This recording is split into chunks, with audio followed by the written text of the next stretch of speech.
J'ai reçu un mec, je l'avais posté dans ma story Instagram, un mec qui m'envoie une photo de lui enfin une vidéo de lui en train de se branler, sur moi. Bah, je peux traiter cette femme de pute, il m'arrivera rien de toute façon. Là, on parle des streameuses et cetera parce que c'est vraiment très, très, très répandu dans le milieu, mais ça touche toutes les femmes.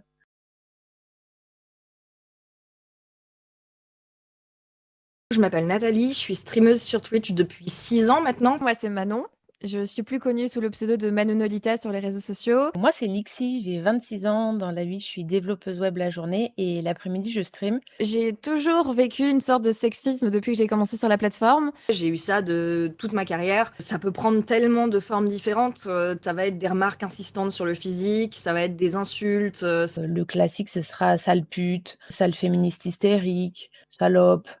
Moi, par exemple, là, avec le pseudo décolleté que j'ai, c'est-à-dire c'est terrible, on voit mon sternum, je ne sais pas dans quelle catégorie je suis, mais je pourrais être dans la catégorie pute, par exemple. Et du coup, en été, c'est hyper compliqué parce que ben, j'ai envie de mettre des trucs légers, mais j'ai pas envie de subir des commentaires, quoi. Sur Discord, ils vont s'organiser entre eux pour venir me harceler. Des menaces de viol aussi. J'avais des tartines et des tartines de mecs qui m'expliquaient comment il allait me violer, tout ce que j'allais ressentir. Il y a les dick pics qu'on reçoit aussi. C'est les photos de pénis de certains hommes qu'on reçoit comme ça, gratuitement. Il y a aussi des montages des streameuses pour faire des photos pornographiques. Il y en a pas mal qui sont choqués par le deepfake pornographique. Ça existe depuis mais des années, des dizaines d'années. Les cum tributes, comme on appelle ça, donc quand un homme se masturbe sur la photo d'une streameuse et lui prend une photo de son sperme à côté de son image, ça aussi c'est très vieux. Donc voilà, faut pas penser qu'il y a eu un cap qui a été passé en termes de violence. Ça a toujours été là, mais juste avant, pour une raison qui m'échappe, ça n'intéressait pas les gens. Il y a 2 ans et demi, j'ai vécu une grosse vague de harcèlement. Ça a été un harcèlement acharné tous les jours pendant plus de 2 ans par des groupes de personnes qui venaient me raid, qui allaient traiter ma famille de pédophile, qui ont usurpé l'identité de mes proches, qui créaient des faux comptes, qui m'ont SWAT aussi, donc qui ont appelé la police depuis chez eux pour dire que j'avais fait une tentative de suicide. Et donc, il y a la police, l'ambulance, etc., qui ont débarqué chez mes parents à 23h. Je suis tombée en dépression, j'ai fait un burn-out, etc.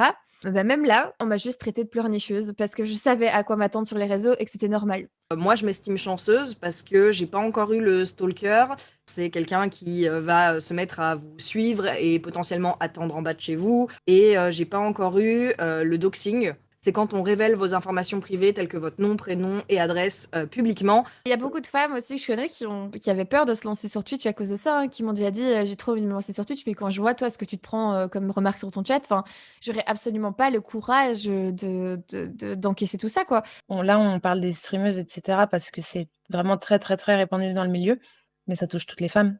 C'est engrainé, en fait, dans la société. Derrière ces mecs-là, on se dit, bah, c'est juste des dégénérés qui insultent des femmes. Mais en fait, non. Il faut vraiment comprendre que ces mecs-là, ils se sentent validés dans leur comportement parce qu'ils ont vu d'autres le faire, parce qu'on les a jamais réprimandés, parce qu'il y a une impunité sur Internet qui est énorme. Pour moi, il y a un gros problème avec l'éducation, genre l'éducation des enfants. Il y a des gamins de 8-10 ans qui se retrouvent sur les réseaux, qui n'ont pas forcément un suivi à la maison, et donc bah, ils font leur éducation parce qu'ils voient sur les réseaux sociaux. Et si on voit ce genre de comportement qui est pas puni, on se dit bah il y a rien d'illégal, il y a rien d'immoral. Un des premiers trucs à faire, ce serait pour les influenceurs déjà et pour les grosses boîtes de modérer. Donc que ce soit Twitch, YouTube ou juste les gros streamers, les Instagrammeurs, etc. Modérer leur chat, modérer leurs commentaires, arrêter de laisser passer les remarques sexistes sans rien dire. Il faut que les plateformes, en fait, prennent des sanctions et des sanctions plus grosses que je supprime ton compte.